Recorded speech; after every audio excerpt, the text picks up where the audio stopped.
Welcome back. Venkat గారు, ఇప్పుడే మీరు పాలమూరు రంగారెడ్డి గురించి మాట్లాడారు. దానికి సంబంధించి చంద్రబాబు నాయుడు గారితో కుమ్మక్కై రేవంత్ రెడ్డి గురుదక్షిణ చెల్లించుకుంటూ తెలంగాణకి ద్రోహం చేస్తున్నారు అని అనేది బీఆర్ఎస్ అంటుంది. అటువైపు వైఎస్ జగన్మోహన్ రెడ్డి రేవంత్ రెడ్డి తోటి చంద్రబాబు కుమ్మక్కయ్యి ఆంధ్రాకి ద్రోహం చేస్తున్నారు అని చెప్తున్నారు. ఏది నిజం? మనం ఇప్పుడు నిజంగా ఆంధ్రప్రదేశ్కి లాభం చేకూరుస్తే వీరి మిత్రుడే కదా అక్కడ మాట్లాడేది. జగన్మోహన్ రెడ్డి గారికి ఇక్కడ పిలిచి విందు భోజనాలు ఇచ్చింది ఎవరు? ఎవరు? ఆంధ్ర ఆ రోజు రోజా గారి ఇంటికి పోయి రొయ్యల పులుసు లొట్టలేసుకుందని బాగుందని మాట్లాడింది ఎవరు?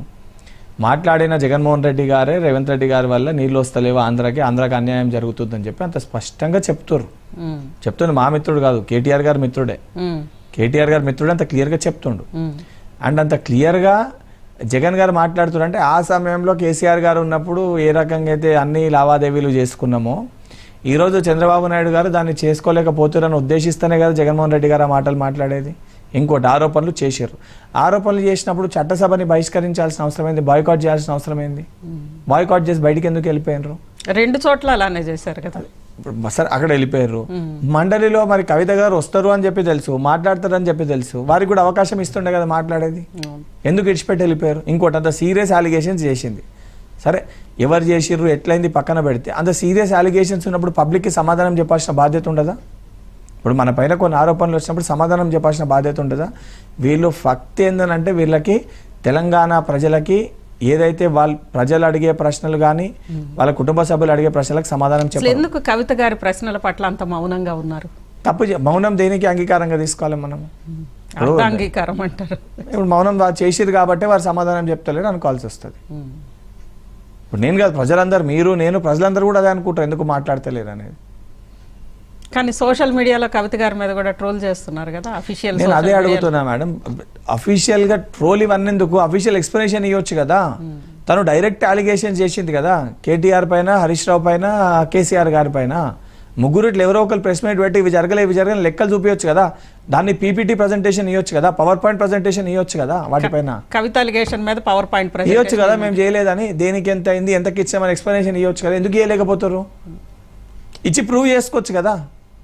వారి యొక్క ఇంటిగ్రిటీని వారు ప్రూవ్ చేసుకోవచ్చు కదా. ఎందుకు చేసుకోలేకపోతున్నారు?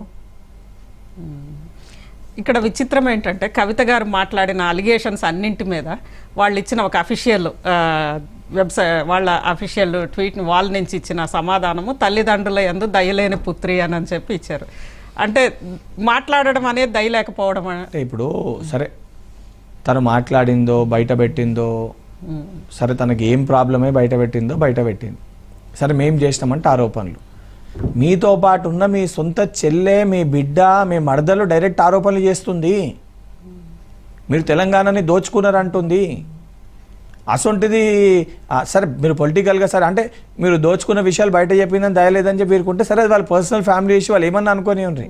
బట్ వాళ్ళపైన అలిగేషన్స్ వస్తే వాటి సమాధానం చెప్పాలి కదా. ఇప్పుడు మేము చేసేటి అంటే సరే రాజకీయ పరంగా విమర్శలు అనుకోవచ్చు.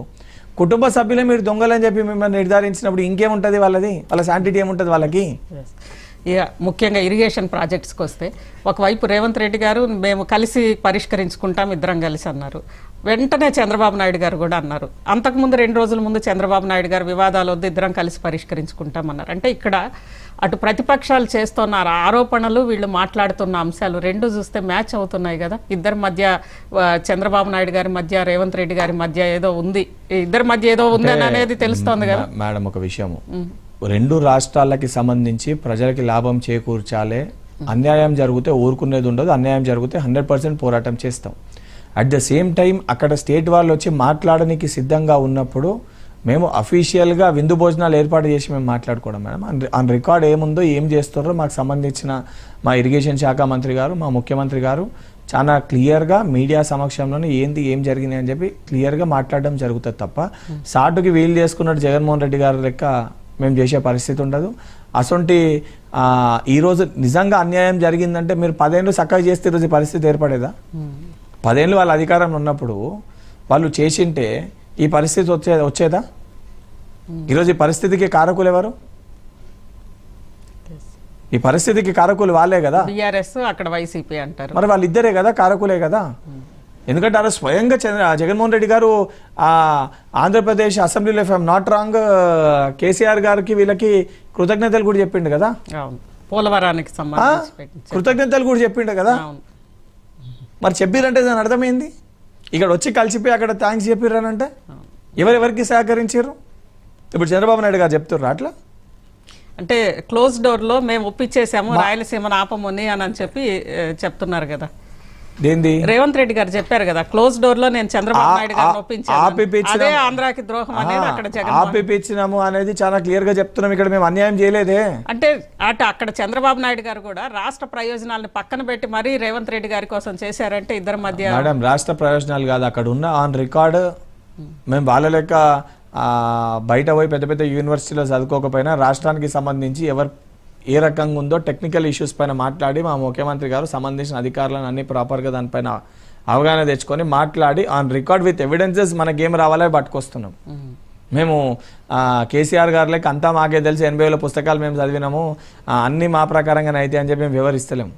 ఆ రకంగా మా ప్రభుత్వం పనిచేస్తలేదు, ఎవరు చేయాల్సిన పని వాళ్ళు చేస్తుంది. కాబట్టి తెలంగాణ రాష్ట్రానికి న్యాయం చేకూరే విధంగానే మా ముఖ్యమంత్రి గారు కానీ మా ప్రభుత్వం పనిచేస్తుంది. కాబట్టి అంత క్లియర్గా అన్ని విత్ ఎవిడెన్సెస్ ఒప్పియగలిగారు. ఒప్పించిందే ఇక్కడ చెప్పారు, అక్కడైనా మొత్తుకుంటారు. చంద్రబాబు నాయుడు గారు కూడా ఏంది, రేవంత్ రెడ్డి ఈనాడు మొండోడు అఫీషియల్గా కూడా ఇది రాదు, కరెక్ట్ కాదు కాబట్టి ఆయన కూడా అంగీకరించింది. అంటే రాయలసీమ డిజైనింగే తప్పని అనుకొని ఉంటారు, అంతే కదా. మరి ఏ రకంగా ఏం జరిగిందో అది క్లియర్గా ఉన్నది కాబట్టి వారు అంగీకరించి ఉంటారు. లేకపోతే వారు కూడా ఈజీగా అంగీకరించే వ్యక్తి అయితే కాదు కదా, రాష్ట్రాన్ని పక్కన పెట్టి అయితే అంగీకరించే వ్యక్తి అయితే కాదు కదా. ఎవరికన్నా కూడా వాళ్ళ స్టేట్ అనేది ఫస్ట్ ప్రయారిటీ కదా. అంగీకరించారనంటే రేవంత్ రెడ్డి గారు ఎంత బలంగా వాదించి ఉంటారు, ఎంత క్లియర్గా ఎవిడెన్సెస్ పెట్టుంటారు. మీరు రాదు, మీకు చేసుకున్నా కూడా రానివ్వము అని టెక్నికల్గా చూపించి లీగల్గా చూపిస్తేనే కదా అది ఆగేది. అది చేసిన ముఖ్యమంత్రి గారిని అప్రిషియేట్ చేయాల్సింది పోయి నెపం నెట్టేసి తిడతామంటే ఎట్లా కుదురుతుందండి? ఇక్కడ అక్కడ రాయలసీమ మీద కూడా ఇక్కడ తెలంగాణ టీడీపీ లీడర్ తోటి కేసు వేయించారు ఆ రోజు అని చెప్పి జగన్మోహన్ రెడ్డి అంటున్నారు. ఈ కాంగ్రెస్ లీడర్ కేసు వేశారని ఇక్కడ అంటున్నారు. బీఆర్ఎస్ లీడర్ ఎవరు వేసినట్టు కేసు? మేడం అది ఏముందో టెక్నికల్గా సరే ఎవరన్నా ఇండివిజువల్ పర్స్పెక్టివ్ వేసిర్రా, పార్టీ పర్స్పెక్టివ్ వేసిర్రా, అది వాళ్ళ పార్టీలు వేసిన రోజు మాట్లాడితే దేనికన్నా శాంటిటీ ఉంటుంది. దేనికన్నా కూడా వేసిన రోజు వేస్తే శాంటిటీ ఉంటుంది. ఇలా చాలా క్లియర్గా ఏది ఆపాలన్నా చేయాలన్నా end of the day government head will take the decision. సరే అక్కడ కూటమి సర్కార్ ఉంది, ఇక్కడ కాంగ్రెస్ సర్కార్ ఉంది, కానీ పరస్పర సహకారం అంటున్నారు ఇద్దరు. వివాదాలన్నీ కూడా మేము కలిసి కూర్చొని పరిష్కరించుకుంటామని. రెండు విభిన్న ప్రభుత్వాలు ఉన్న చోట అది కుదురుతుందా? రాష్ట్ర ప్రయోజనాలు వచ్చినప్పుడు చాలా క్లియర్గా మా అధిష్టానం కానీ ఎవరన్నా కూడా మనము మన పక్క రాష్ట్రంతో ఏదైతే స్టేట్ ఇంట్రెస్ట్ కోసం ఏదైనా విషయాలు అవసరం ఉన్నప్పుడు మాట్లాడాల్సి వస్తుంది. ఇప్పుడు బీజేపీకి మనకు పడదని చెప్పి బీజేపీ సెంటర్లో ఉందని చెప్పి మనం పోయి కలవకుండా ఉంటే కుదరదు కదా. కేంద్ర ప్రభుత్వం అది కేంద్ర ప్రభుత్వం, సరే భారతీయ జనతా పార్టీ అక్కడ అధికారం ఉన్నది, సెంట్రల్ గవర్నమెంట్ అక్కడ అధికారంలో ఉన్న వాళ్ళు మన రాష్ట్రానికి ఇవ్వాల్సిన నిధులు ఇవ్వాలి. ప్రొసీజర్ ప్రకారం మనం వెళ్ళి కలవాల్సిందే. ఇప్పుడు ఒక కలెక్టర్తో మనకి డిస్ప్యూట్ ఉందని చెప్పి మన ల్యాండ్ ఇష్యూ ఉంటే ఆ కలెక్టర్కి రిప్రజెంటేషన్ ఇవ్వాలంటే మనం ఉత్తగైతే ఉండం కదా మేడం, ఆయన డ్యూటీలు ఉన్న రోజులు ఇవ్వకుండా ఉంటాం కదా. ఇది కూడా అంతే.